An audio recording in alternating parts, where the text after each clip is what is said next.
Hello जी, राम राम जी। कैसे हो आप सब? आशा करती हूँ आप सब अच्छे होंगे। तो जी आप सबका स्वागत है एक और नए व्लॉग। तो जी तबीयत के चलते कई दिनों से बस व्लॉग का काम तो ऐसे ना के बराबर ही हो पा रहा है। बस ये है कि भाई जैसे तैसे करके घर का काम कर लेते हैं। तो अभी तो एक दो दिन से फिर भी तबीयत में काफी सुधार लग रहा है।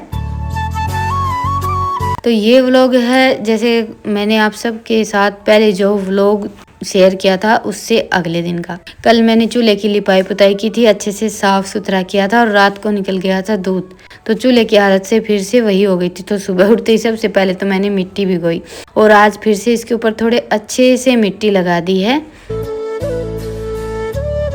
बस अभी टाइम लगभग 8:30 या 8:45 बज गए होंगे। काम तो मेरा सारा निपट गया था। आज पहले मैंने अपना काम निपटा लिया था। क्या है कि पोछा लगाना रहता है ना, जैसे बस जो मिट्टी है, जैसे कपड़ा घुमाना रहता है, तब तो झट से वो काम सुबह उठते ही कर लेते हैं। और दूसरा, आजकल चूल्हे पर खाना बनता ही नहीं है। बस काम करते करते इतनी थकान हो जाती है कि गैस पर ही बना लेती हूँ। तो इसलिए आज ये लिपाई पुताई का काम मैंने थोड़ा सा लेट ही किया है।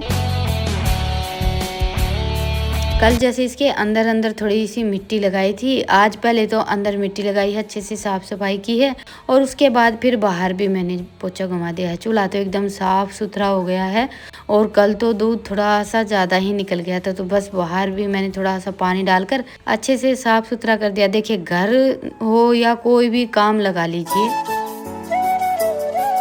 किसी को भी अच्छा नहीं लगता है कि भाई घर में जैसे सामान इधर उधर फैला रहे। और हम औरतों की तो हमेशा कोशिश रहती है कि हमारा घर बिल्कुल साफ सुथरा रहे, लेकिन कभी कभार ऐसा हो जाता है कि हम चाहकर भी इतना सब नहीं कर पाते। नहीं तो देखिए, पूरा दिन हमारा तो हम और हमारे घर के काम उसी में निकलता है। तो ये बाजरा पुराना है, नया बाजरा हमारे यहाँ भी निकल चुका है और इसमें थोड़ी सी जैसे धूल मिट्टी और सुर्सी हो रखी थी, तो 2 दिन से इसको धूप में डाल रखा है।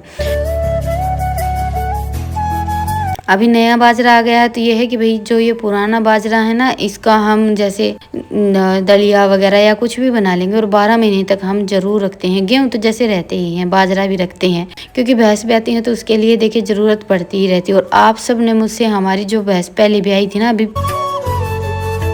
पीछे जो भैंस ब्याई थी कटड़ी के बाद, उसके बारे में पूछा था। तो जी देखिए, मैंने आप सबके साथ एक दिन व्लॉग शेयर किया था। एक तो मेरी तबीयत की वजह से आप सबके साथ आजकल डेली डेली व्लॉग नहीं जा पा रहा है, एक दिन 2 दिन छोड़ के ऐसे सब चल रहा है। तो आप सब ने मुझसे पूछा था ना, तब तो हमारी भैंस जा चुकी थी। जिस दिन भैंस की डिलीवरी हुई थी ना, उसी दिन हमने वो भैंस बेच दी थी, क्योंकि हमें बेचनी ही थी, रखनी तो थी नहीं। देखिए, एक भैंस हमारे पास है और बाकी का तो हमें भी 2 पैसे का लोभ रहता है, और इसलिए हम पशु रखते हैं कि थोड़ा बहुत जैसे घर का काम चल जाए। तो बस अभी नहाना धोना हो गया था और अभी मैंने कर ली है देवी मैया की पूजा।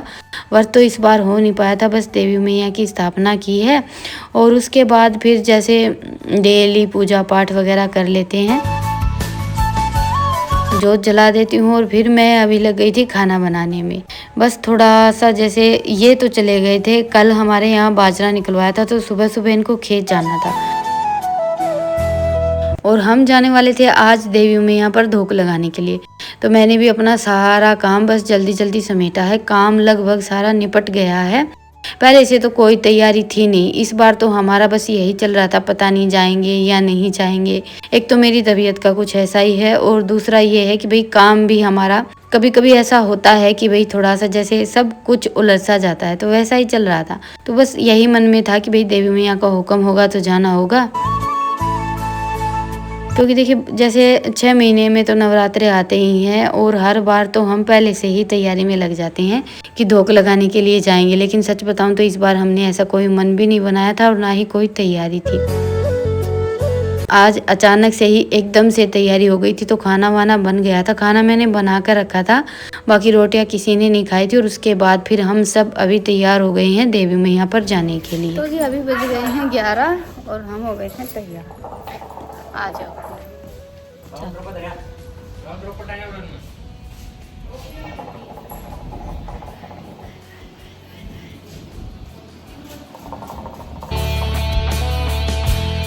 और आज इनकी भी साथ जाने की तैयारी हो गई है। नहीं तो ज़्यादातर जैसे मैं, बच्चे, हम सब इकट्ठे ही जाते हैं, तो इनका ज़्यादातर ये हो जाता है कि नहीं, मैं नहीं जाने वाला हूँ, क्योंकि घर पर जैसे भैंसों का काम देखने के लिए भी कोई चाहिए। हम घर से निकले थे लगभग 11 बजे के आसपास, तो सुबह का तो काम सारा हो ही गया था। 3-4 बजे के आसपास हम वापिस आ जाएंगे, तो तब तक कोई काम था नहीं। तो बस आज तो हम सभी आए थे देवी मैया की धोख लगाने के लिए।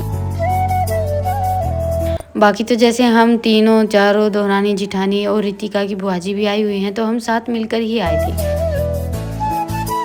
तो मेले में पहुँचते ही सबसे पहले तो हमने लिया प्रसाद, और प्रसाद हमने लिया था अलग अलग जैसे दुकानों से। क्या होता है कि सबका ये रहता है प्रसाद ले लो, प्रसाद ले लो, तो हमने सोचा कि सब इकट्ठे हैं तो एक एक जन से ले लेते हैं। तो ऐसे करके 3-4 जगह से हमने प्रसाद लिया था। और ये देखिए,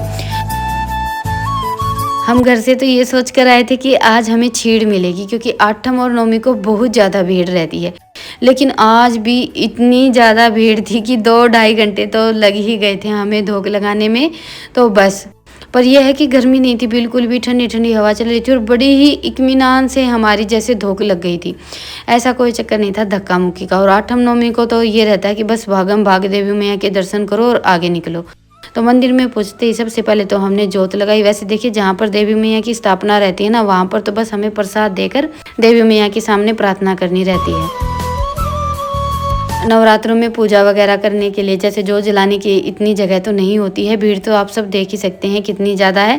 लेकिन जैसे ही हम मंदिर में आते हैं ना, तो यहाँ पर जोत भी जलती है, और जैसे दिया बाती आरती वगैरह सब होता है जितना हमें करना रहता है। तो वहाँ पर हमने जोत जला दी थी। उसके बाद फिर देवी मैया के दर्शन किए और फिर हम चल पड़े हैं आगे की ओर। अब इतना बड़ा मंदिर है तो देखिए, जगह जगह पर जैसे सभी देवी देवता तो होते ही, और हम मंदिरों में जाते हैं ना, तो हर जगह पर जैसे जो भी देवता हमें दिखता है उसकी धोख भी लगाते। तो ऐसे धोख लगाते लगाते अभी हम नीचे आ गए थे, और नीचे आकर फिर लगाते हैं भैरू जी महाराज की धोख। वहाँ पर तेल चढ़ता है, और जैसे एक तो देवी मैया के लिए घी लेकर आते हैं, वैसे ही नवरात्रों में भैरू महाराज की धोख लगाने के लिए तेल लेकर आते हैं। और वैसे भी देखिए, हम कन्या पूजन भी करते हैं, तो उसमें भी 8 देवी मैया जैसे रहती हैं, 8 या 9 हम कन्या बिठाते हैं, तो एक भैरू महाराज होते ही हैं। तो वैसे ही देवी मैया के साथ भैरू की तो धोख लगती ही है। तो बस अभी हमारी पूजा तो हो गई थी। जो तेल रहता है वो जैसे यहाँ पर चढ़ा देते हैं, और थोड़ा बहुत जो बचता है वो ड्राम पीपा जो भी रहता है उसमें डाल देते हैं। तो चलिए, अभी थोड़ा बहुत तो मेला घूम लेते हैं। और थकान तो नहीं हुई आज बिल्कुल भी, सच बताऊँ तो। जितना मुझे लग रहा था ना कि भाई तबीयत बिल्कुल ठीक नहीं है, हिम्मत नहीं है, मेला नहीं घूमा जाएगा, वैसा कुछ भी नहीं था। इतना टाइम लगा, इतनी भीड़ थी, लेकिन फिर भी बिल्कुल भी थकान नहीं हुई थी। बहुत ज़्यादा अच्छा लग रहा था। और वो कहते हैं ना कि हम कहीं भी किसी भी देवी देवता पर धोख लगाने के लिए जाते हैं, तो वहाँ पर जाकर हमारा मन अपने आप ही अच्छा हो जाता है। तो जी बस, आज इतना ज़्यादा मेला तो घूमना नहीं था, ना ही कुछ इतना ज़्यादा खरीदना था। बस थोड़ा बहुत बच्चे इधर उधर घूमे थे। ये इन दोनों बहन भाई ने अपने खाने पीने के लिए जैसे 1-2 चीज़ें ली थी, ये खट्टी मीठी टॉफ़ी वगैरह, और थोड़ा बहुत इनको कुछ खाना था, तो वो खाना पीना इनका हो गया था। फिर मैंने थोड़ा बहुत इधर उधर घूमकर, जैसे घर के लिए अभी दिवाली आने वाली है और त्यौहार भी आने वाले हैं, तो उसी हिसाब से बस 1-2 चीज़ें देखी थी। यहाँ पर ये किचन में लगाने के लिए स्टिकर वगैरह लगे हुए थे, लेने की मैं सोच रही थी, लेकिन फिर बाद में नहीं लिए, कुछ समझ में ही नहीं आ रहा था। तो बस अभी धोख भी लग गई है, मेला भी घूमना हो गया है। आजकल सच बताऊँ तो मेले वगैरह से इतना ज़्यादा कुछ भी लेने का मन नहीं करता है। पहले चाव था, मेला घूमने के लिए जाते थे ना, तो काफ़ी कुछ उठा कर लेकर आते थे। अभी तो बस ये है कि धोख लगाई और फिर बस थोड़ा बहुत बच्चों के सहारे इधर उधर घूम लेते हैं। और दूसरी बात ये भी हो जाती है कि मेले वगैरह से हम चीज़ें ले लेते हैं, वो इतनी अच्छी चलती नहीं है। तो इसलिए मेरा थोड़ा सा विश्वास सा जैसे उठ गया है, नहीं लेंगे तो या तो जैसे गांव में या फिर बाजार से ही।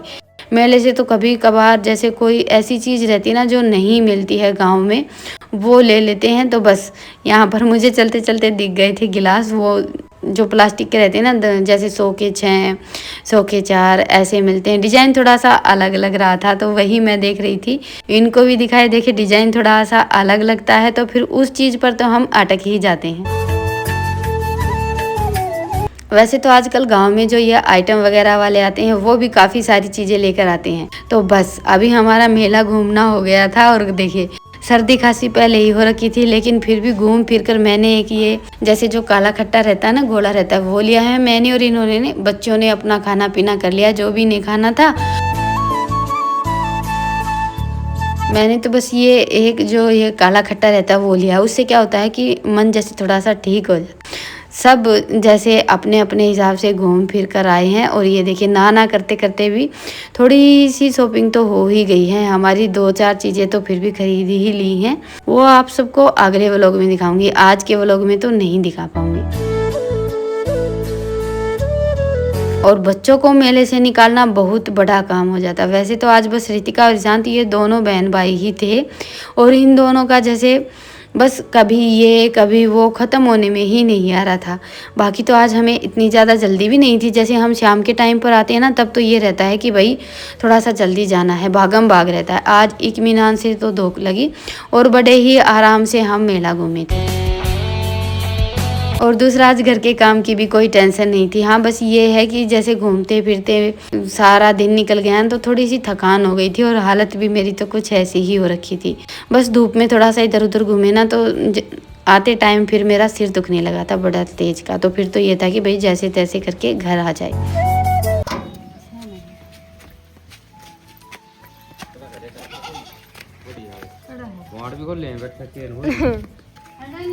हाँ डैनी, डैन का मेरा काम आप पे कर लूँगा। आवाज सुनी होगी, देखा पप्पा।